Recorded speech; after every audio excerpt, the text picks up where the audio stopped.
Look, I want to catch up now with a couple of people in this country who have made big sacrifices because of our community efforts, because of our rules to try and slow the spread of the coronavirus, and find out what they thought about what happened on the weekend. I'm joined now via Skype in Sydney by Jill Stroud-Pike. Thanks for joining us, Jill. You have photos there of your beloved husband, Andrew, who passed away in May.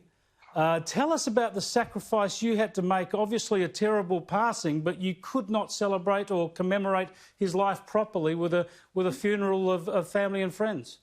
No, he was an amazing dad who battled cancer, age 52, two amazing kids, worked, had chemo, went to work the next day.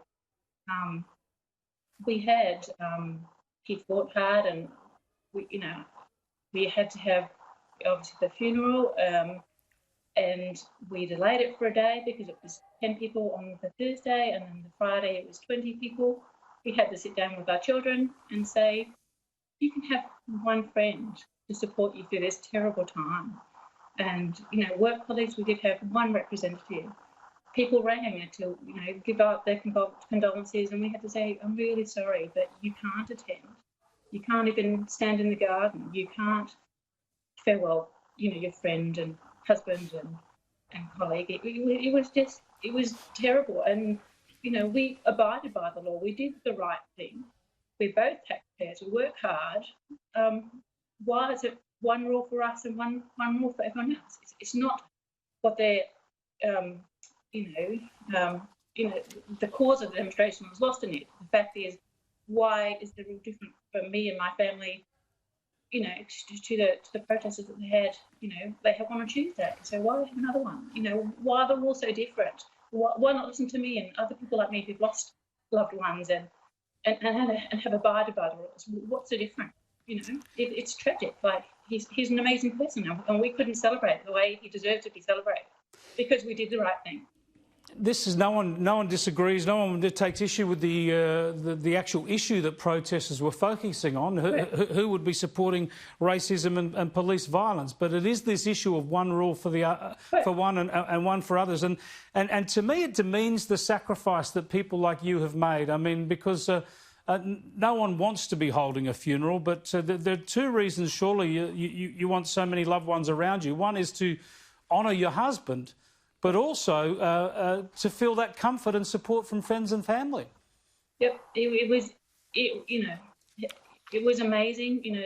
The people that have supported us and will continue to support us, but the fact that the majority of them could not be there,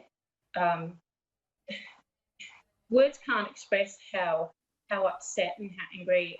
And then you are at the procedure, but it is what the procedure is, and we had to abide by the rules, and we did. That's the thing I want to ask you, Jill. But before we come to the protest, then, just on that, I mean, at the time it was horrible. Imagine having to tell people that they couldn't come to your husband's funeral. Yep. But you felt that this was the worthwhile thing to do for your part, for your contribution to the benefit of the health of everybody else. Yep, my son and I were healthcare workers. We're in the industry. We understand. We've done the right thing. We continue to do the right thing. So why are the rules so different? Why is Andrew's life less devalued because 10,000 people can't be at his funeral? What is the difference? Please explain. And so then on the weekend, you see so many people on the street, you feel as if you've been dudded. Yeah, absolutely.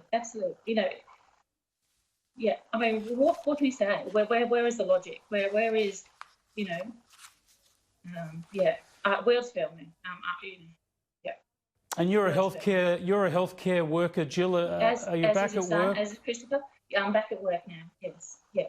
Well, thank you for the work you do, and thank you so much for sharing your experience with us. And we're sorry for your loss. Thank you.